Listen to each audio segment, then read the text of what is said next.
সতর্ক একটা মিথ্যা কথা বলতে বাইরে একটা ঠ্যাং লাগাও। আচ্ছা তুই ক তুই না দেখছ তুই বল না চেয়ারম্যান সাহেব আমার খুব আসছিল গুরবান এই, কি চাবি আমি করতে যা কথা বাইরে করতে যা। আমি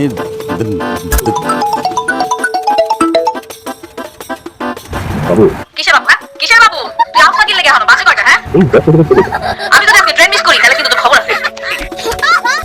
তাইলে আর কেমনে হ্যাঁ সাক্ষী যদি কথা বলতে না পারো হ্যাঁ বুঝলাম তুমি একটা শব্দ উচ্চারণ করতে পারবো হ্যাঁ শোনো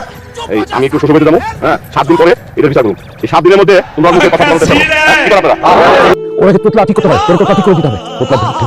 ঠিক কেমন করবো আরো তো মেডিকেল পড়ে ওনাকে সবাই বলতেছে ওনাকে তোতলা ঠিক করতে বুঝতে খায় এটা কোনো দরকার আছে আমার কথা তো সবাই বুঝে তোর দরকার আছে আমার দরকার আছে শোন আমি কিন্তু ওই ঢুকবো না তুই জানিস না আমার একটা অসুবিধা আছে কেনা কিছু আমি জানি না সেটাই বারো সাহেব বসেন বারো সাহেব কিন্তু আপনার আমার তাকে পড়াইতো দেখি পড়াইতো পড়াইতে তারপর পড়াইতো চেহারা মায়ের ঢুকলি না মায়ের মতো হয়েছে কিন্তু মায়ের মতো কিন্তু লম্বা হয় নাই না দেখছো শর্ট মাঝখান থেকে শর্ট সমস্যা কি তুমি মায়ের মার লাগে করছি না আর প্রীতি খারাপ নাকি খারাপ ভালো বুঝি না আর একবার যদি তুই এসব কথা বলছ আপনার তো তোতলা ঠিক করে দেবো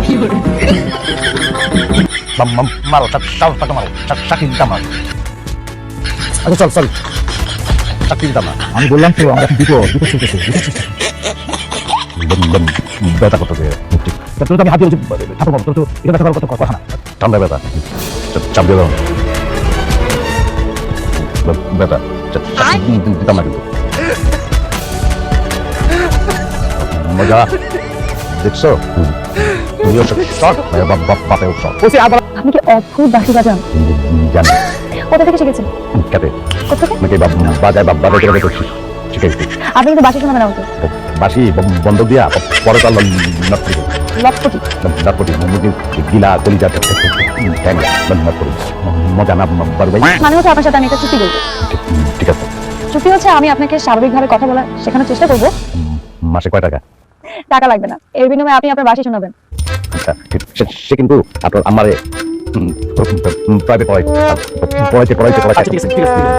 আপনি নাক দিয়ে লম্বা করে নিঃশ্বাস নিলে মুখ দিয়ে আসতে চাইবেন করেন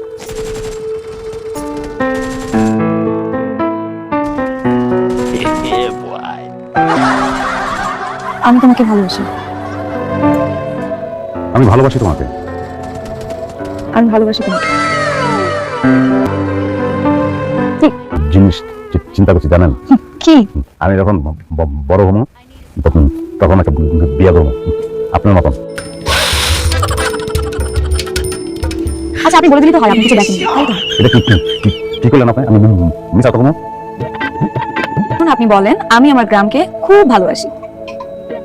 তাকিয়ে আছেন কেন বলেন পারলাম না পাঠান মানে কি বুঝলাম না আমি আমার গ্রামকে খুব ভালোবাসি আমি আমার গ্রামকে খুবই না ডিম আর দুধ দুধটা গরম করে খাবি আর ডিম সিদ্ধ করে কালি দেন কবে তুই জানাস না 3 দিন পর ও আমি সাকিতে কি করবো সাকিরে কবি তুই যা দেখছ ওই বেড়া আইছিল আমার ঘরে আমার ইজ্জত নিতে চাইছে চিঠি সুন্দর করে বুঝায় কবি ভাই ওই তো চেয়ারম্যান যে তোমার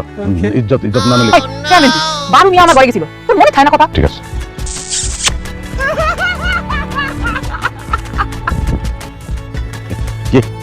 তুই ও দুদিন নিবি না নিছি আমি দিছে আমি দুপুরবেলা দেখছি রাস্তা দিয়ে আমি যাইতেছিলাম তখন দেখি বারো ভাই দৌড়াইতেছে বারো ভাই আমি ধরলাম তারপরে চাই দেখি যে বুলবাহার দাউলিয়া বারো ভাই দৌড়াইতেছে এটাই দেখছি আমি তুমি দেখো হ্যাঁ ও শোনা হ্যাঁ আমার গোসলখানায় ঢুকছিল আমার ইজ্জত নিতে এই জন্য আমি বটিটা দিয়ে দাওয়াটা দিতি কোস না কে আমি তো এটা দেই নাই তুই বল দুবার কথা করার জন্য বলিতে তাও দিছ বল তুই বল সেটার কারণ কি ওটা তো আমি জানি না আমি দেই নাই এই এরকম সাক্ষী লোক আমি কোনোদিন মিশা কথা কই নাই আমি মিশা কথা কইতে পারবো না এটা আমার দ্বারা সম্ভব না আসসালামু আলাইকুম